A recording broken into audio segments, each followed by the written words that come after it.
आवल गेल भाई बहन मने आज हमार गांव भितरी हम के समाज सरना क्षेत्र से हमें एक शुरुआत करत थी। हे आयु बाबा भाई बहन मने सचमुच में आज हम का त्यौहार है के सरहुन से के लिए हरदीप बहुत खुश सही। आज हमने सरना स्थल में पूजा पाठ करा थी। भितरी गाँव से सब छोटे छोटे छुआ मना है, छोटे बड़े भाई बहन है, दीदी माँ है, बहन पूजा रहा है, सब कोई मिल खुश के हंसी खुशी से हमें पूजा पाठ करा थी। और मैं जय धर्म आए बाबा जय स्टार्ट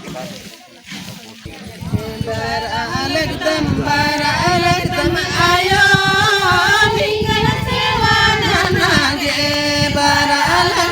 दर में पूजा नागे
मोटा तो ही नहीं होता नहीं सब बीच में।